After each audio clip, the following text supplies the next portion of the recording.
Tuh, dong, dong, kletong. Dan Mas. Ya, assalamualaikum warahmatullahi wabarakatuh. Ketemu lagi dengan Dedi Channel ya. Ini dengan aku Bang Dedi. Dan aku di podcast kali ini. Podcast apa sih aslinya? Woi. Oh. Lebay. Di video ngobrol-ngobrol kali ini aku dengan Mas Abu Ubaidi yang katanya terkena COVID-19.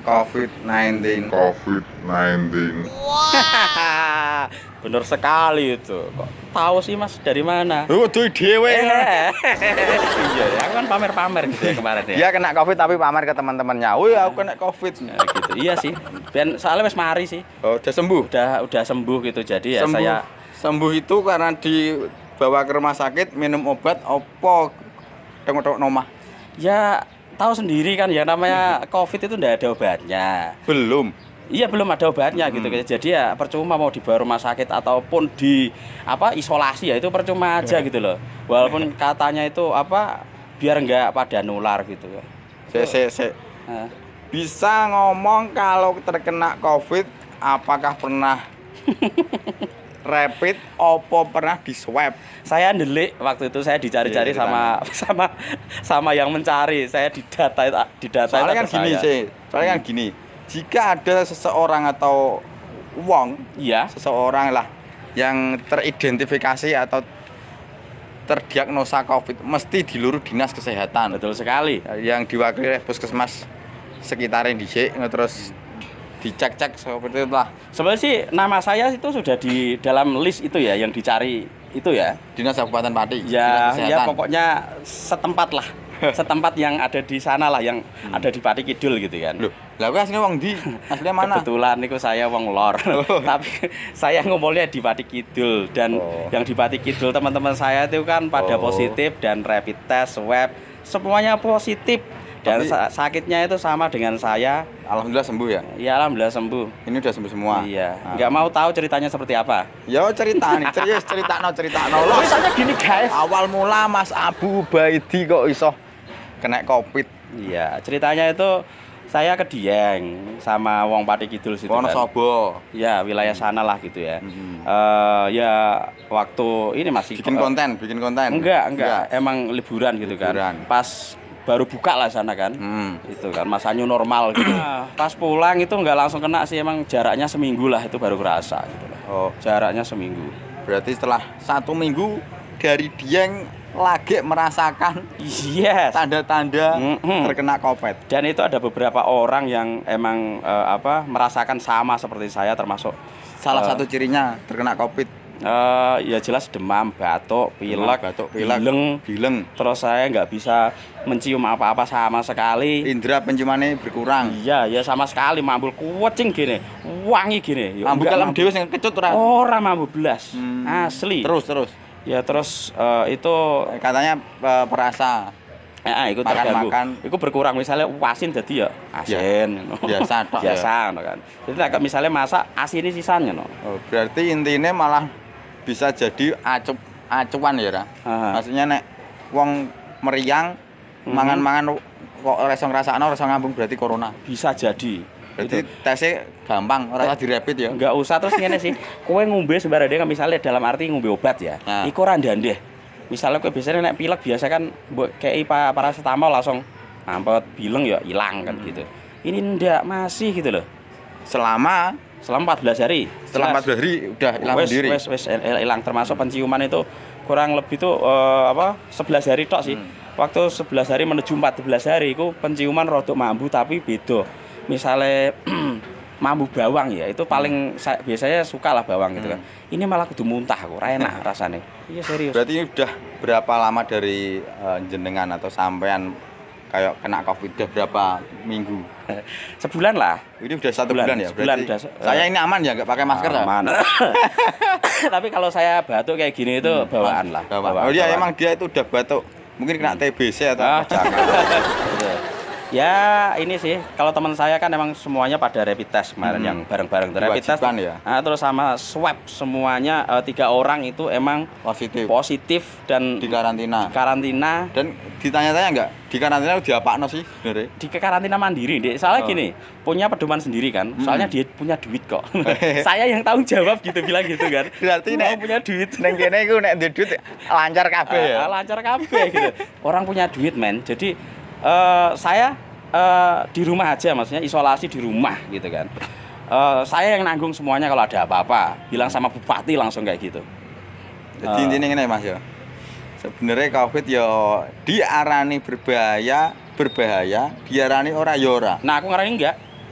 Saya maksudnya ini bahaya sih aku wediku ngene menakut-nakuti masyarakat gitu ya, termasuk media-media sekarang itu masih aja memberitakan itu. Masyarakat itu udah muak. Tahu enggak? Udah muak. Tapi ana resiko Mas, nek mindset atau pemikiran kayak jenengan maksudnya enggak berbahaya. Jadi status COVID yang awalnya itu pandemi jadi endemis. Ya enggak apa-apa, soalnya gini. Nah, misalnya kayak pandemi kayak gini, mereka kan masih berasumsi bahwasanya itu bahaya banget gitu loh. Nempel gini itu nggak boleh. Padahal saya sekarang ya, ini saya sedikit emosi nggak apa-apa ya. Sekarang saya berpelukan cipokan sama orang kena corona, berani saya. Serius tahu kena. Bukan masa orang pernah pun bisa positif lagi loh. Gitu loh. Tapi saya menyatakan tidak berbahaya. Nanti saya ditangkap itu resiko saya ya. Tapi saya ini ora potong loh iki lho, ora tak potong loh. Iya enggak apa-apa, ini menurut saya ya. Menurut pandangan orang yang sudah terkena Covid, Bro. Ini jadi saya itu mengkampanyekan bahwasanya jangan takut sama corona. Misalkan waspada boleh lah kita misalkan pakai masker, tetap pakai masker nggak apa-apa, itu kan soalnya walaupun nggak corona pakai masker juga disarankan gitu soalnya kan polusi udara ya Allah iki Mas Woro mbak motor nggak apa-apa ini lanjut jadi ya saya tetap ini ya berperilaku keras kepada masyarakat gitu yang masih takut banget adanya corona ini. Nggak usah takut, kalian itu mendingan kerja otomatis kalah kok sama imunitas kita. Tapi yang gitu. ini Mas, gini maksudnya kan corona itu nggak berbahaya bagi orang yang memiliki imunitas kekebalan tubuh yang bagus, yang kuat. Tapi kan belum tentu dengan orang-orang yang punya faktor resiko lebih tinggi untuk menjadi lebih buruk. Contohnya orang dengan gangguan punya penyakit diabetes, punya penyakit paru, punya penyakit jantung, dan penyakit yang memperberat kondisinya. Nah itu menurut sampean gimana? Ya itu kan udah faktor alam ya, gimana ya? Faktor alam ya? Enggak, maksudnya kalau misalkan itu gara-gara pemicunya itu saja lah, terus orang-orang yang sehat gimana coba? Berarti gini, Anda nggak meyakini orang-orang itu meninggal karena COVID, tapi mereka meninggal karena penyakit sebelum COVID? Betul sekali. Saya berasumsi seperti itu. Karena sampean nggak punya data yang menyatakan atau nggak mengetahui data kalau orang kena COVID terus meninggal. Saya nggak pernah lihat sih. Tapi ngertinya itu kebanyakan yang mati kan, yang mati di COVID kan memang sebelumnya punya penyakit gitu. Misalkan karena wis tua juga pernah punya jantung atau paru-paru, itu kebanyakan yang itu gitu loh. Yang meninggal. Misal yang meger-meger kena corona seperti saya atlet nggak ada kalah lah. Ronaldo katanya sehari kan? Ya sehari aja. Itu atlet. Iya. Yang punya imunitas emang bagus. Tapi kan kita juga punya imunitas. Orang-orang nanti itu akan kebal seperti flu lah. Flu itu tidak ada obatnya loh. Tetap gampang menularnya. Ya seperti itu gitu loh. Ya mungkin somben wes titeni ya. Corona itu ora bakalan hilang. Walaupun ono apa jenenge vaksin tahu opo lah gitu enggak bakalan hilang. Ini corona. Somben nyesel dhewe ketika apa jenenge itu saiki ku memberitakan corona itu bahaya. Justru ketika memberitakan bahaya seperti ini itu, ya udahlah perekonomian macet di mana-mana gitu loh. Jadi intinya jenengan lebih mendukung kalau lebih baik meninggal karena terkena COVID demi mencari rezeki buat keluarga daripada meninggal kelaparan di rumah. Iya betul sekali. Soalnya sekarang kan yang kena imbasnya kan banyak sekali. Ya ora terima akeh. Gitu loh. Jadi udahlah.